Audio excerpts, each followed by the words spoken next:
Hi everyone, welcome to SSC Malayali. അപ്പോൾ നമ്മൾ ഇന്ന് പഠിക്കുന്നത് ന്യൂട്രിയൻസ് ആണ്. ഓക്കെ, നമുക്കപ്പോൾ എക്സാമിന് വരുന്ന ഇമ്പോർട്ടൻ്റ് ആയിട്ടുള്ള ന്യൂട്രിയൻസ് ഒക്കെയാണ് നമ്മൾ ഇവിടെ പഠിക്കുന്നത്. അപ്പോൾ നമുക്ക് ഓരോന്നായിട്ട് നോക്കാം കേട്ടോ.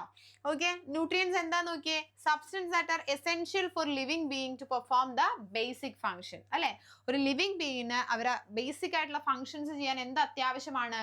ന്യൂട്രിയൻസ് അത്യാവശ്യമാണ്. അല്ലേ, ന്യൂട്രിയൻസ് നോക്കിയേ. Nutrients requirements of Adolescence 10 to 19 years are higher than adult. അല്ലെ, അഡൽട്ടിനെക്കാട്ടിലും എപ്പോഴും ന്യൂട്രിയൻസ് കൂടുതൽ ആർക്കാ വേണ്ടേ? അഡോളസെന്റ് സ്റ്റേജിൽ നിൽക്കുന്ന ആൾക്കാർക്ക്, ആ വളർന്ന പ്രായം എന്നൊക്കെ നമ്മൾ പറയില്ലേ. ഓക്കെ, വളരുന്ന പ്രായത്തിലുള്ള ആൾക്കാർക്കാണ് ഏറ്റവും കൂടുതൽ ന്യൂട്രിയൻസിന്റെ ആവശ്യം. ഒരു 10 തൊട്ട് 19 വയസ്സിനിടയിലുള്ള ആൾക്കാർക്കാണ് ഏറ്റവും കൂടുതൽ ന്യൂട്രിയൻസ് വേണ്ടത്. ഓക്കെ, ഇനി ന്യൂട്രിയൻസ് നമുക്ക് എന്ത് ചെയ്യാം? രണ്ടായിട്ട് ഡിവൈഡ് ചെയ്യാം. നമ്മൾ എങ്ങനെയാണ് ന്യൂട്രിയൻസിനെ രണ്ടായിട്ട് ഡിവൈഡ് ചെയ്യുന്നത്?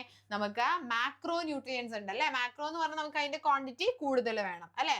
മാക്രോ ന്യൂട്രിയൻസ് ഉണ്ട്. മാക്രോ ന്യൂട്രിയൻസിലാണ് നമ്മുടെ ഏതൊക്കെ വരുന്നത്? നമുക്ക് കാർബോഹൈഡ്രേറ്റ്, പ്രോട്ടീന്, ഫാറ്റ് ഒക്കെ വേണ്ടത് അല്ലെ. ഇതെന്താണ്? ക്വാണ്ടിറ്റി കൂടുതൽ വേണം അല്ലെ. നമ്മുടെ ബോഡി നന്നായിട്ട് ഫംഗ്ഷൻ ചെയ്യാൻ വേണ്ടി നമുക്ക് ക്വാണ്ടിറ്റി കൂടുതൽ വേണ്ട ആൾക്കാരാണ് മാക്രോ ന്യൂട്രിയൻസ്. മൈക്രോ ന്യൂട്രിയൻസ് എന്ന് പറഞ്ഞാലോ നമുക്ക് ക്വാണ്ടിറ്റി കുറച്ച് മതി അല്ലെ. ഏതൊക്കെ മൈക്രോ ന്യൂട്രിയൻസ് ഉള്ള? വിറ്റമിൻസ് ആൻഡ് മിനറൽസ് അല്ലേടാ. Vitamins and minerals. മിനറൽസ് ആണ് നമ്മുടെ ഏതൊക്കെ? ഈ പറയണ നമ്മുടെ കാൽഷ്യം അല്ലെ, copper, chlorine, boron, iron, zinc അല്ലെ. സിങ്ക്, പിന്നെ ഏതാ ഉള്ള? മാഗ്നസ് ഉണ്ട് അല്ലെ, പൊളിബ്ഡിനം ഉണ്ട്. ഓക്കെ, അപ്പൊ ഇതെല്ലാം ഏതാണ് വരുന്നത്? നമ്മുടെ മൈക്രോ ന്യൂട്രിയൻസിലാണ് വരുന്നത് അല്ലെ. കാർബോഹൈഡ്രേറ്റ് നമുക്കറിയാം നമ്മുടെ ചോറിൽ നിന്ന്, വീറ്റിൽ നിന്ന് അല്ലെ, അങ്ങനെയുള്ള സാധനങ്ങളിൽ നിന്നൊക്കെയാണ് എന്ത് വരുന്നത്? കാർബോഹൈഡ്രേറ്റ്സ് നമുക്ക് കിട്ടുന്നത് അല്ലെ. പൊട്ടേറ്റോ അല്ലെ.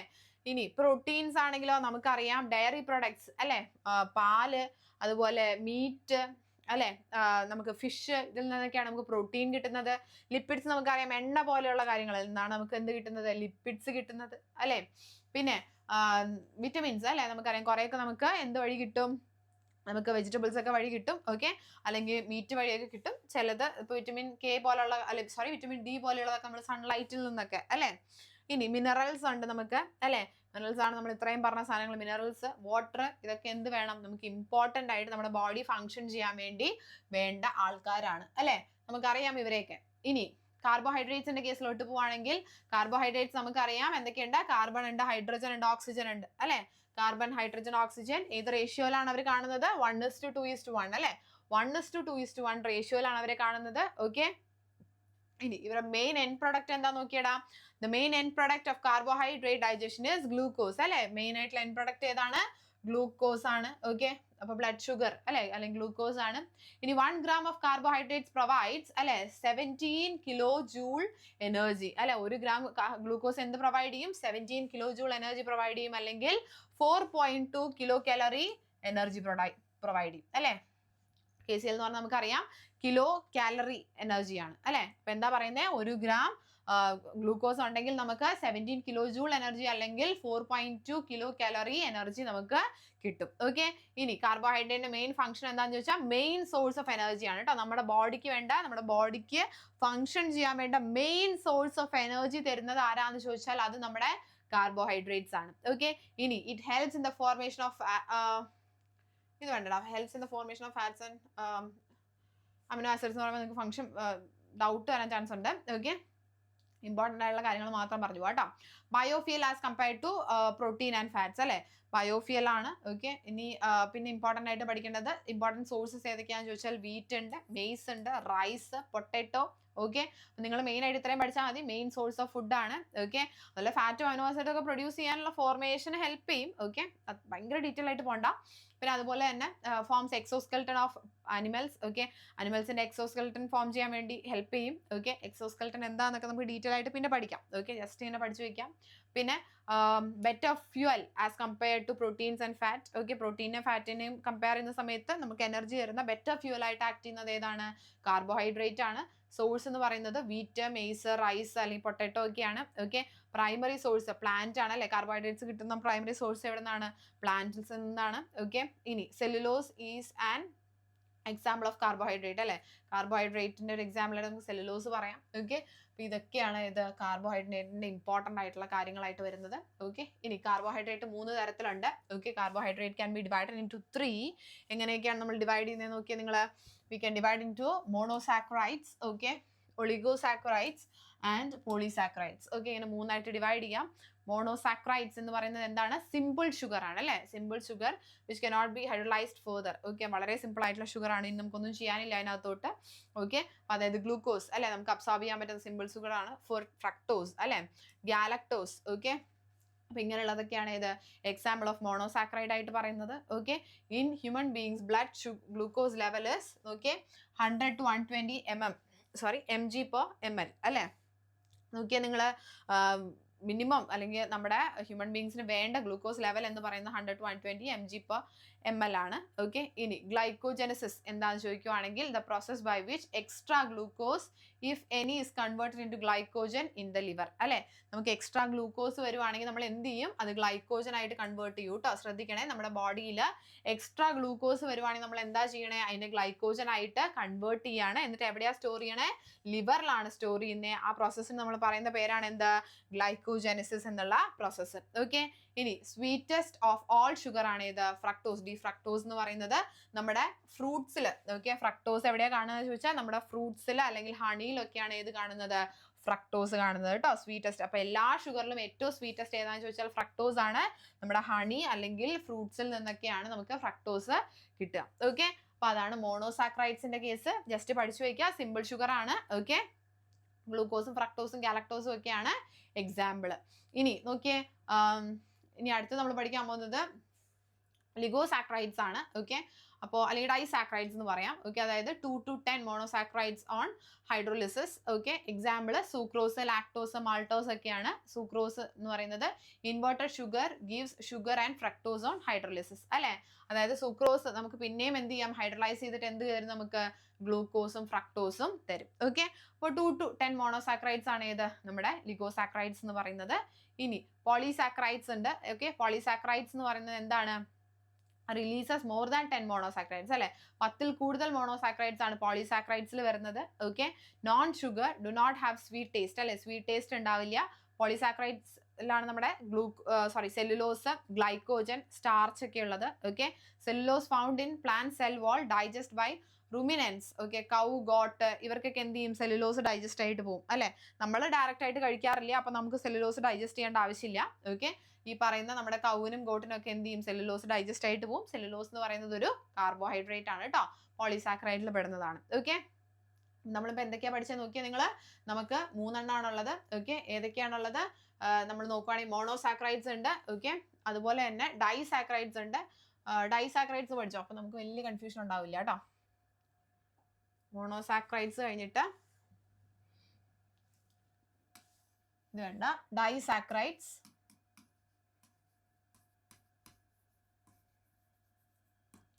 ഓക്കെ, ഡൈസാക്രൈഡ്സ്, അതുപോലെ തന്നെ പോളിസാക്രൈഡ്സ്. ഓക്കെ, അപ്പൊ ഇത്രയും എണ്ണം എന്ത് ചെയ്യുക? പഠിച്ചു വെക്കുക. ഓക്കെ, ഇനി അടുത്ത നമ്മൾ പഠിക്കാൻ പോകുന്നത് പ്രോട്ടീൻസ് ആണ്. ഓക്കെ, പ്രോട്ടീൻസ് നമുക്കറിയാം made up of 20 type of amino acids അല്ലെ? പ്രോട്ടീൻ എന്ന് പറയുന്നത് 20 ടൈപ്പ് ഓഫ് അമിനോ ആസിഡ്സ് വെച്ചിട്ടാണ് നമ്മൾ നമ്മുടെ പ്രോട്ടീൻസ് ഉണ്ടാക്കിയിരിക്കുന്നത്. ഓക്കെ, ഈ പ്രോട്ടീൻ എന്നുള്ള ടേം ആരാ കൊണ്ടുവന്നതെന്ന് ചോദിക്കുവാണെങ്കിൽ ബെർസീലിയസ് ആണ്. ജെ ബെർസീലിയസ് ആണ് കൊണ്ടുവന്നത്. 20 ടൈപ്പ് അമിനോ ആസിഡ്സ് ആണ് പ്രോട്ടീൻസ്. ഓക്കെ, ഏതൊക്കെ കമ്പോണന്റ് ഉണ്ടെന്ന് ചോദിക്കുവാണെങ്കിൽ നമ്മുടെ ഇമ്പോർട്ടൻ്റ് ആയിട്ടുള്ള ഇത്രയും കമ്പോണൻസ് ആണ് ഇവിടെ ഉള്ളത്. ഓക്കെ, യെസ്, കിട്ടിയോ? അതായത് നമ്മുടെ കാർബൺ ഉണ്ട്, ഹൈഡ്രജൻ ഉണ്ട്, ഓക്സിജൻ ഉണ്ട്, നൈട്രജൻ ഉണ്ട്, സൾഫർ ഉണ്ട്. ഓക്കെ, ഇത്രയും ഇമ്പോർട്ടൻ്റ് ആയിട്ടുള്ള ആൾക്കാരാണുള്ളത്. ഇനി നമ്മുടെ ഫംഗ്ഷൻ എന്താണെന്ന് ചോദിക്കുവാണെങ്കിൽ it is responsible for metabolic reactions in our body. Okay, important for growth and repair of the body. അതാണ് ഏറ്റവും ഇമ്പോർട്ടൻ്റ് ആയിട്ട് ശ്രദ്ധിക്കേണ്ടത്. ഗ്രോത്തിനും റിപ്പയറിങ്ങിനുമാണ് സഹായിക്കുന്നത് ആര്? പ്രോട്ടീൻ. ഓക്കെ, കാർബോഹൈഡ്രേറ്റ് ആണെങ്കിൽ എനർജി തരുന്ന ആളായിരുന്നു. നമ്മുടെ പ്രോട്ടീൻ ആണെങ്കിലോ ഗ്രോത്തിന് ഹെൽപ്പ് ചെയ്യുന്ന ആളാണ് അല്ലേ? നമ്മൾ മസിൽ ഡെവലപ്മെന്റിനൊക്കെ ആര് വേണം? പ്രോട്ടീൻ വേണം അല്ലേ? നമ്മൾ ജിമ്മിനൊക്കെ പോകുന്ന സമയത്ത് അത്യാവശ്യം നല്ല രീതിയിൽ പ്രോട്ടീൻ ഇൻടേക്ക് ചെയ്യാറില്ലേ? ഓക്കെ, റീസൺ എന്താണ്? നമ്മുടെ മസിൽ ഗ്രോത്തിന് ആര് വേണം? പ്രോട്ടീൻ വേണം. ഓക്കെ, അപ്പൊ ഗ്രോത്തിന് ഹെൽപ്പ് ചെയ്യുന്ന ആളാണ് ആര്? പ്രോട്ടീൻ എന്ന് പറയുന്നത്. ഓക്കെ, ഇനി in the deficiency of carbohydrates these acts as the source of energy. Carbohydrates ഇല്ലെങ്കിൽ പ്രോട്ടീൻ എന്തായിട്ട് ആക്ട് ചെയ്യും? സോഴ്സ് ഓഫ് എനർജി ആയിട്ട് ആക്ട് ചെയ്യും. Okay, controls the development of genetic characters. Okay, protein നമുക്കറിയാം, പ്രോട്ടീൻ ജനറ്റിക് ക്യാരക്ടേഴ്സ് കൺട്രോൾ ചെയ്യും അല്ലെ? ഇനി building blocks of the body അല്ലെ? ബോഡിയുടെ ബിൽഡിംഗ് ബ്ലോക്സ് എന്ന് പറയാൻ പറ്റും നമുക്ക്. ഇനി ഇവിടെ നോക്കിക്കഴിഞ്ഞാൽ എന്തെന്നൊക്കെയാണ് നമുക്ക് പ്രോട്ടീൻസ് കിട്ടുക?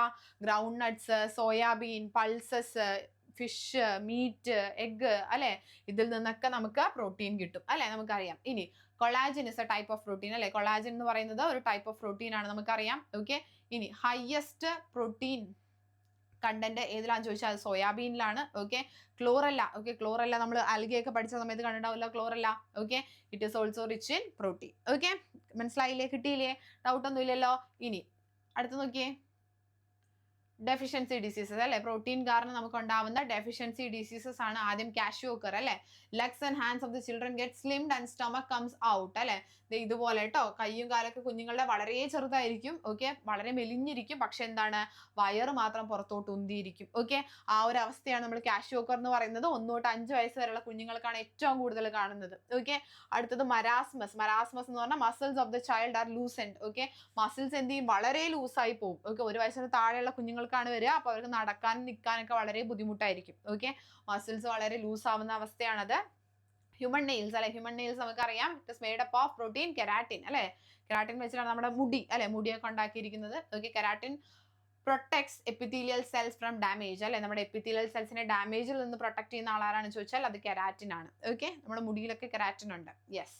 ഇനി ലിപ്പിഡ്സ് അല്ലെങ്കിൽ ഫാറ്റ് അല്ലെ, നമ്മുടെ കാർബണും ഹൈഡ്രജനും ഓക്സിജനും വെച്ച് ഉണ്ടാക്കിയതാണ് അല്ലെ. Compounds of carbon, hydrogen, oxygen. Okay, found in cytoplasm, cell wall etcetera അല്ലെ. സൈറ്റോപ്ലാസത്തിലും സെൽ വാളിലും ഒക്കെ നമ്മുടെ ഫാറ്റ്സ് അല്ലെങ്കിൽ ലിപ്പിഡ്സ് കാണാറുണ്ട്. Okay, stores maximum energy per gram. Okay, maximum energy store ചെയ്യാറുണ്ട്. ഇനി digested by enzymes called lipases in small intestine അല്ലെ. Lipases എന്ത് ചെയ്യും, ഈ ഫാറ്റിനെ ഡൈജസ്റ്റ് ചെയ്യും. നമ്മള് ഡൈജസ്റ്റീവ് സിസ്റ്റം പഠിക്കുമ്പോൾ നമുക്ക് കുറച്ചുകൂടി ക്ലിയർ ആയിട്ട് മനസ്സിലാവും. ഓക്കെ, ലിപ്പേസിനെ എന്ത് ചെയ്യും, ഡൈജസ്റ്റ് ചെയ്യും. സ്മോൾ ഇൻഡസ്റ്റൈൻ ലിപ്പേസിനെ ഡൈജസ്റ്റ് ചെയ്യും. ഓക്കെ, ഇനി at 20 degree Celsius fat solid അല്ലെ. 20 degree Celsius ആണെങ്കിൽ ഫാറ്റ് സോളിഡ് ആണ്. If it is liquid then it is called oil അല്ലെ. അതിന്റെ ലിക്വിഡ് സ്റ്റേറ്റിനെയാണ് നമ്മൾ എന്ത് പറയുന്നത്, ഓയിൽ എന്ന് പറയുന്നത്. ഓക്കെ, നമുക്ക് എവിടെ നിന്നൊക്കെയാ കിട്ടുക, സോഴ്സസ് എവിടെ നിന്നൊക്കെയാ, ഗീ, ബട്ടർ, ആൽമണ്ട് അല്ലെ, cheese, egg yolk, meat, soybean അല്ലെ. ഇങ്ങനെയുള്ള സ്ഥലത്തു നിന്നൊക്കെ നമുക്ക് എന്ത് കിട്ടാം, നമുക്ക് ലിപ്പിഡ്സ് അല്ലെങ്കിൽ ഫാറ്റ്സ് കിട്ടാം. ഓക്കെ, ഇതും എന്താണ്, സോഴ്സ് ഓഫ് എനർജി ആണ് കേട്ടോ. അപ്പൊ നോക്കിയേ, in human body fat stored in adipose tissue അല്ലെ. അഡിപ്പോസ് ടിഷ്യൂ നമുക്കറിയാം, നമുക്ക് വൺ ഓഫ് ദ എന്താ പറയുക, ഇമ്പോർട്ടൻ്റ് ആയിട്ടുള്ള ടിഷ്യൂ ആണ്. നമ്മൾ ടിഷ്യൂ സിസ്റ്റം പഠിക്കുമ്പോൾ പഠിച്ചിട്ടുണ്ട് അല്ലെ, അഡിപ്പോസ് ടിഷ്യൂ. ഓക്കെ, അപ്പോൾ അഡിപ്പോസ് ടിഷ്യൂവിൽ സ്റ്റോർ ചെയ്യും അല്ലെ. നമ്മുടെ ഹ്യൂമൻ ബോഡിയിൽ എവിടെയാണ് ഫാറ്റ് സ്റ്റോർ ചെയ്യുന്നത് ചോദിച്ചാൽ അത് അഡിപ്പോസ് ടിഷ്യൂലാണ്. ഓക്കെ, ഇത് നോക്കിയേ, ബ്ലൂബർ അല്ലെ.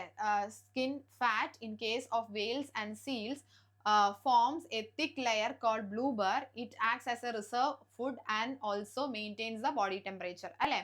ബ്ലൂബർ എന്ന് പറയുന്നത് എന്താണെന്ന് ചോദിച്ചാൽ അതൊരു സ്കിൻ ഫാറ്റ് ആണ്. ഓക്കെ, വെയിൽസിലൊക്കെയാണ് കാണുന്നത്. അതൊരു തിക്ക് ലെയർ ആയിട്ട് ഫോം ചെയ്യും അല്ലെ. അത് റിസർവ് ഫുഡായിട്ട് എടുത്തു വെക്കാൻ പറ്റും, അല്ലെങ്കിൽ ബോഡി ടെമ്പറേച്ചർ മെയിൻറ്റെയിൻ ചെയ്യാനൊക്കെ ഹെൽപ്പ് ചെയ്യാറുണ്ട്. ഓക്കെ, ഇനി ഫാറ്റി ആസിഡ്സ് അല്ലെ. സാച്ചുറേറ്റഡ് ഫാറ്റി ആസിഡ്സ് ആണ് നമ്മുടെ കോക്കനട്ട് ഓയിൽ, പാം ഓയിൽ പോലെയുള്ളത്. അൺസാച്ചുറേറ്റഡ് ആണ് ഏത്, ഫിഷ് ഓയിൽ, വെജ് ഓയിൽ പോലെയുള്ളതൊക്കെ. ഓക്കെ, ഇനി ട്രൈഗ്ലിസറൈഡ്സ് എന്ന് പറയുന്നത് ഒരു ടൈപ്പ് ഓഫ് ഫാറ്റ് ആണ് കേട്ടോ. അപ്പോൾ ട്രൈഗ്ലിസറൈഡ്സ് എവിടെയെങ്കിലും കാണുവാണെങ്കിൽ നിങ്ങൾ ജസ്റ്റ് അറിഞ്ഞിരുന്നാൽ മതി. ട്രൈഗ്ലിസറൈഡ്സ് എന്ന് പറയുന്നത് ഒരു ടൈപ്പ് ഓഫ് ഫാറ്റ് ആണ്. ഓക്കെ, ഇനി excess of saturated fat causes okay atherosclerosis form ചെയ്യും. Okay, fat excess saturated fat. Okay, അതായത് നമ്മുടെ കോക്കനട്ട് ഓയിൽ അല്ലെങ്കിൽ പാം ഓയിലൊക്കെ നമുക്ക് എക്സസ് ആവുകയാണെങ്കിൽ നമുക്ക് ഉണ്ടാവുന്നത് എന്താണെന്ന് ചോദിച്ചാൽ ആസ്റ്റീരിയോസ്ക്ലീറോസിസ് ആണ് ഉണ്ടാവുക. ഓക്കെ, അറിഞ്ഞിരുന്നാൽ മതി കേട്ടോ. ഇനി വിറ്റമിൻസ് അല്ലെ. വിറ്റമിൻസ് നമുക്കറിയാം, ആരാ ഡിസ്കവർ ചെയ്തേ, നമ്മുടെ FG ഹോപ്കിൻസ് ആണ് ഡിസ്കവർ ചെയ്തത്. ഓക്കെ, ടേം പക്ഷെ കൊണ്ടുവന്നത് ആരാണ്, സി ഫങ്ക് ആണ് കൊണ്ടുവന്നത്. Okay, so vitamins was discovered by FG Hopkins and the term was coined by ആരാന്ന് ചോദിച്ചാൽ സി ഫങ്ക് ആണ്. ഓക്കെ, ഇത് നോക്കിയാൽ cannot be synthesise completely by an organism, must be obtain from diet അല്ലെ. നമുക്ക് synthesise ചെയ്യാൻ പറ്റില്ല അല്ലെ, പക്ഷെ എന്ത് ചെയ്യാം, നമുക്ക് ഡയറ്റ് വഴി നമുക്ക് കിട്ടും അല്ലെ, ഏത് vitamins. Okay, require in minute quantities അല്ലെ, നമുക്ക് വളരെ ചെറിയ ക്വാണ്ടിറ്റിയിൽ മതി. Okay, provide no calories, only regulate chemical reaction in the metabolism of the body അല്ലെ. നമുക്ക് കലോറീസ് ഒന്നും തരുന്നില്ല. ഈ പുള്ളി എന്ത് മാത്രമേ ചെയ്യുള്ളൂടാ, ജസ്റ്റ് നമ്മുടെ ബോഡിയിലെ കെമിക്കൽ റിയാക്ഷൻസ് അല്ലെ, മെറ്റബോളിസം ഒക്കെ റെഗുലേറ്റ് ചെയ്യുക മാത്രമാണ് ആര് ചെയ്യുക, വിറ്റമിൻസ് ചെയ്യുക അല്ലെ. Vitamins are of 2 types, water soluble and fat soluble അല്ലെ.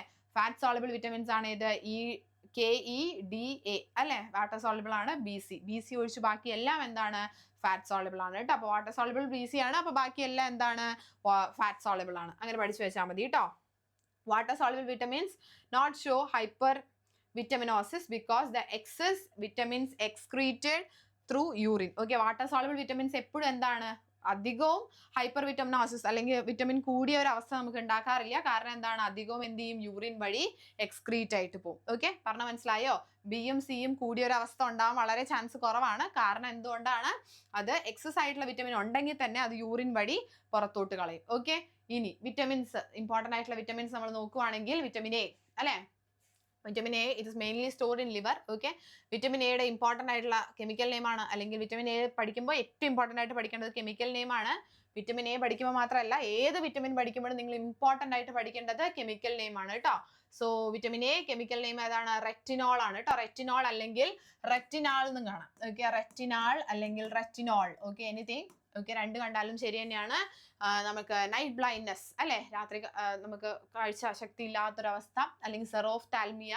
ഓക്കെ, ഇതൊക്കെ എന്തിന്റെ എക്സാമ്പിൾ ആണ്, നമ്മുടെ വിറ്റമിൻ എയുടെ ഡെഫിഷ്യൻസി സിംറ്റംസ് ആണ്. ഓക്കെ, ഇനി സോഴ്സസ് ക്യാരറ്റ്, മാംഗോ, പപ്പായ, ഇതിൽ നിന്നൊക്കെ നമുക്ക് എന്ത് കിട്ടും, വൈറ്റമിൻ എ കിട്ടാറുണ്ട്. ഓക്കെ, കിട്ടിയെന്ന് വിചാരിക്കണം. ഇനി വിറ്റമിൻ B1 അല്ലെ, വിറ്റമിൻ B1 എന്ന് പറയുന്നത് തയാമിൻ ആണ്. ഓക്കെ, അതിന്റെ കെമിക്കൽ നെയിം എന്താണ്, തയാമിൻ ആണ് കെമിക്കൽ നെയിം. ഓക്കെ, ഇനി നോക്കി, അസുഖം എന്താണ്, ബെറിബെറി അല്ലെ. ബെറിബെറി നമ്മുടെ എന്തെങ്കിലും വൂണ്ടൊക്കെ ഉണ്ടാവുകയാണെങ്കിലും വളരെ പതുക്കെ എന്ത് ചെയ്യുള്ളൂ, അത് ഹീലായി പോകുള്ളൂ. ഓക്കെ, നമുക്ക് എവിടെ നിന്നൊക്കെയാണ് വിറ്റമിൻ B1 കിട്ടുക, പോർക്ക്, ഹോൾ ഗ്രെയിൻസിൽ നിന്നൊക്കെയാണ് നമുക്ക് കിട്ടുക. ഓക്കെ, വിറ്റമിൻ B2 അല്ലെ, വിറ്റമിൻ B2 നോക്കിയാൽ സെൻസിറ്റീവ് ടു ലൈറ്റ് ആണ്, റൈബോഫ്ലവിൻ. ഓക്കെ, ഏതാണ് കെമിക്കൽ നെയിം, റൈബോഫ്ലവിൻ ആണ് കെമിക്കൽ നെയിം വരുന്നത്. ഓറൽ അൾസേഴ്സ് അല്ലെങ്കിൽ റൈബോഫ്ലവിനോസിസ് ഒക്കെ വരും. Okay, റൈബോഫ്ലവിനോസിസ്.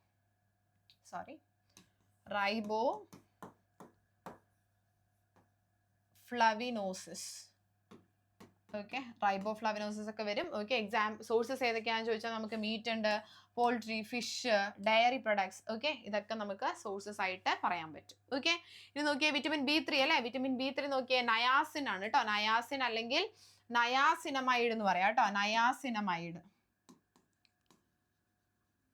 Okay, niacin or niacinamide. Okay, വരുന്ന അസുഖമാണ് പെലഗ്ര. Very very very important. Okay, പെലഗ്ര അല്ലെങ്കിൽ ഡെർമറ്റിയ അല്ലെങ്കിൽ ഡയറിയ അല്ലെങ്കിൽ ഡെർമറ്റിറ്റിസ്, ഏത് വേണമെങ്കിലും പറയാം. എന്നാലും pellagra is very very very important. കുറേ എക്സാംസിന് ചോദിച്ചിട്ടുണ്ട്, നന്നായിട്ട് പഠിച്ചു വെക്കണം. ഓക്കെ, ഇനി meat, fish, brown rice, peanuts ഒക്കെയാണ് എക്സാമ്പിൾ ആയിട്ട് വരുന്നത്. ഓക്കെ, പെലഗ്ര നന്നായിട്ട് പഠിച്ചു വെക്കണം. Very very very important. Okay, vitamin B5 അല്ലെ, പാന്തോതെനിക് ആസിഡ് ആണ് വിറ്റമിൻ B5. ഓക്കെ, കോസ് ചെയ്യുന്ന അസുഖം ഏതാണെന്ന് ചോദിച്ചാൽ പരസ്തേഷ്യാണ് കോസ് ചെയ്യുന്ന അസുഖം. ഓക്കെ, ഇനി B6 നോക്കിയേ പിരിഡോക്സിൻ അല്ലെ, അല്ലെങ്കിൽ നമുക്ക് എങ്ങനെ തരാമെന്നറിയോ, പിരിഡോക്സൽ എന്ന് തരാം കേട്ടോ.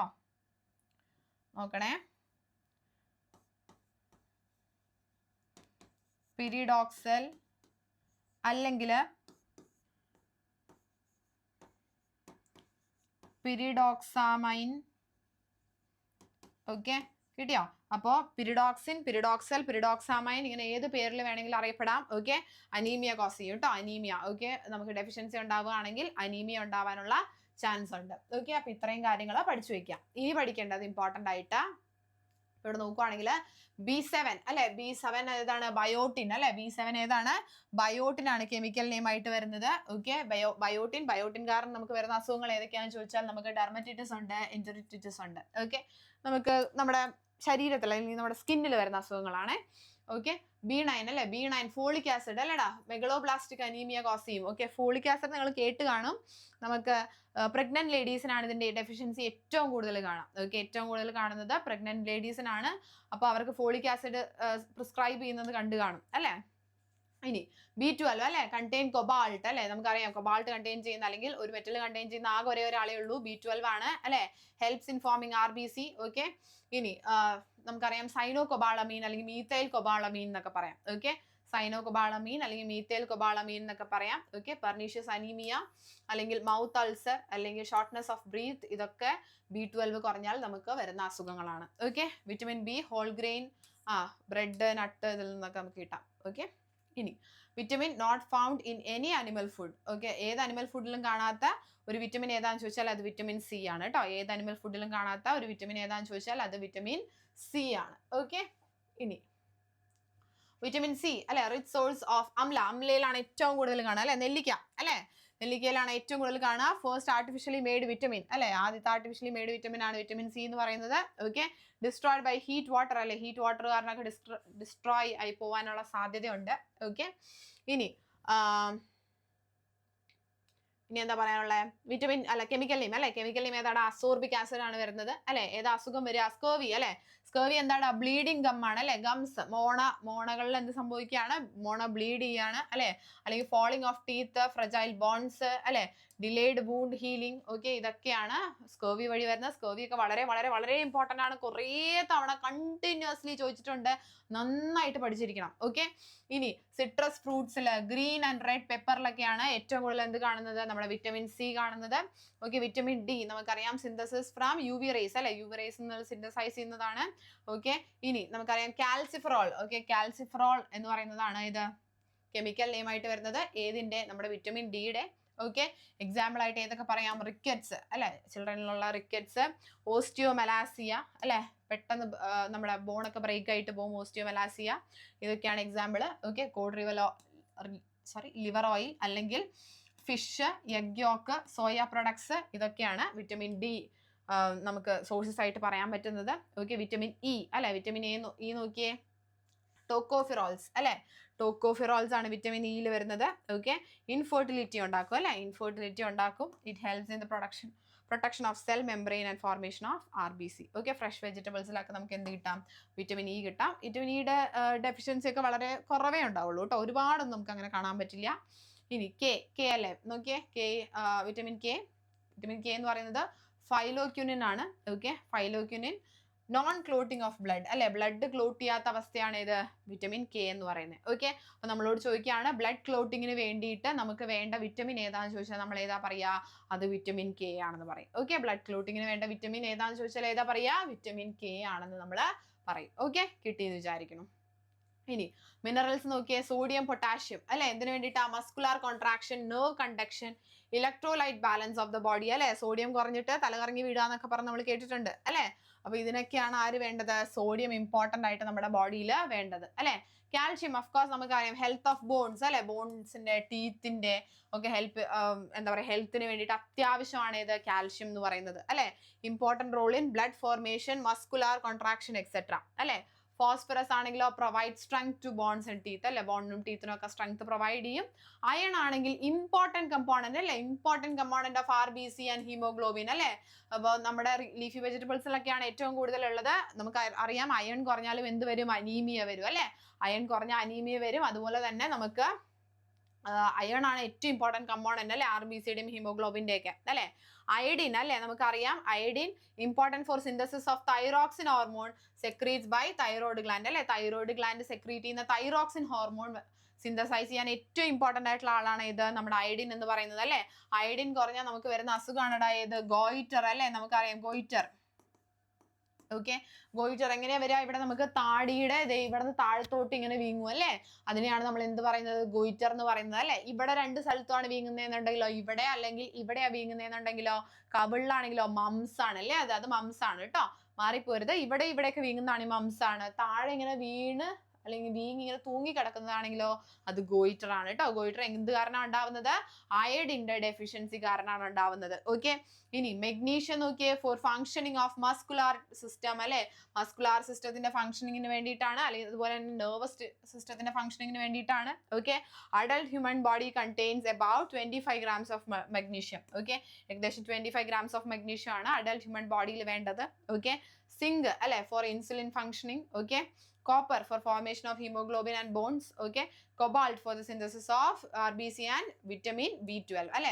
വിറ്റമിൻ B12 നമുക്ക് എന്ത് വേണം? നമുക്ക് കൊബാൾട്ട് വേണം. ഓക്കെ, അപ്പൊ എന്ത് ചെയ്യുക? ഇത്രയും കാര്യങ്ങൾ നന്നായിട്ട് പഠിച്ചു വെക്കുക. ഓക്കെ, ഇമ്പോർട്ടന്റ് ആണ് കേട്ടോ. ഇതങ്ങനെ പഠിക്കാൻ വലിയ ബുദ്ധിമുട്ടൊന്നും ഇല്ല. ഇപ്പൊ കാൽഷ്യം ആണെങ്കിലും ഫോസ്ഫറസ് ആണെങ്കിലും നമുക്കറിയാം ബോൺസിന് അല്ലെങ്കിൽ ടീത്തിന് ഹെൽപ്ഫുൾ ആണ് നമുക്കറിയാം അല്ലെ. ഇനി അതല്ല സോഡിയം പൊട്ടാഷ്യം ആണെങ്കിൽ നമുക്കറിയാം നെർവ് കണ്ടക്ഷൻ അല്ലെങ്കിൽ മസ്കുലാർ കോൺട്രാക്ഷൻ ആണ്. ഓക്കെ, അതുപോലെ തന്നെ ഇലക്ട്രോലൈറ്റ് ബാലൻസ് അല്ലെ, നമ്മുടെ ബോഡിയുടെ ബാലൻസ്. സോഡിയം കുറഞ്ഞു കഴിഞ്ഞാൽ ആളുകൾ തലചുറ്റി വീഴുന്നു, നമ്മൾ ഇഷ്ടംപോലെ കേട്ടിട്ടുണ്ട് അല്ലെ. ഇനി അതേപോലെ തന്നെ നമ്മൾ ഏതാ പറയാനുള്ള? ഇനി മെഗ്നീഷ്യം നമുക്കറിയാം അല്ലെ, മെഗ്നീഷ്യം അത്യാവശ്യം ഇമ്പോർട്ടന്റ് ആണ്. ഓക്കെ, കൊബാൾട്ട് വിറ്റമിൻ B12 കുറച്ച് നേരത്തെയും കൂടെ നമ്മൾ പഠിച്ചു. ഓക്കെ, അപ്പൊ ആ കാര്യങ്ങളൊക്കെ നമുക്ക് നന്നായിട്ട് അറിയാം. അപ്പൊ എന്ത് ചെയ്യുക? നന്നായിട്ട് പഠിച്ചു വെക്കുക. ഓക്കെ, ഇനി വാട്ടർ അല്ലെ, വാട്ടർ നമുക്കറിയാം 65 to 75% weight of the body is water അല്ലെ. 65 തൊട്ട് 75% നമ്മുടെ ബോഡിയിലെ വെയിറ്റും ഏതാണ്? അത് വാട്ടർ ആണ് അല്ലെ. ഫംഗ്ഷൻ എന്താ നോക്കിയേ, controls temperature of our body അല്ലെ, temperature of our body by sweating അല്ലെ, സ്വെറ്റിംഗ്, വേപ്പറൈസിങ് അല്ലെങ്കിൽ എക്സ്ക്രീഷൻ ഒക്കെ വഴി നമ്മുടെ ബോഡി എന്ത് ചെയ്യും, അത്യാവശ്യം നല്ല ടെമ്പറേച്ചറിൽ മെയിൻറ്റെയിൻ ചെയ്യാൻ ഹെൽപ്പ് ചെയ്യും അല്ലെ. Maximum chemical reactions in the body performs through hydrolysis അല്ലെ, ഹൈഡ്രോളിസിസ് വഴിയാണ് ഏറ്റവും കൂടുതൽ കെമിക്കൽ റിയാക്ഷൻസ് നമ്മുടെ ബോഡിയിൽ എന്ത് ചെയ്യുന്നത്, പെർഫോം ചെയ്യുന്നത് അല്ലെ. ഇതൊക്കെ നമുക്ക് അറിയുന്ന കാര്യങ്ങൾ, അറിഞ്ഞിരിക്കാം. വെള്ളം അത്രയും ഇമ്പോർട്ടൻ്റ് ആണ്, നമുക്കറിയാം. അതിങ്ങനെ എടുത്ത് പറയേണ്ട ആവശ്യമില്ല, എടുത്ത് ചോദിക്കാനുള്ള സാധ്യതയും വളരെ കുറവാണ്, അതുകൊണ്ട് പേടിക്കണ്ട. ഓക്കെ, അപ്പൊ എന്ത് ചെയ്യുക, ഇത്രയും കാര്യങ്ങൾ നന്നായിട്ട് പഠിച്ചു വെക്കാം. അടുത്തത് ഫുഡ് അഡൾട്രേഷൻ അല്ലെ. ഫുഡ് അഡൾട്രേഷൻ എന്താ നോക്കിയേ, addition of undesirable, cheap and harmful substances in the food അല്ലെ. നമുക്കറിയാം ആവശ്യമില്ലാത്ത ചീപ്പായിട്ടുള്ള ഹാംഫുൾ ആയിട്ടുള്ള ഫുഡ്സിന്റെ അഡീഷനെയാണ് നമ്മൾ എന്ത് പറയുന്നത്, ഫുഡ് അഡൾട്രേഷൻ എന്ന് പറയുന്നത്.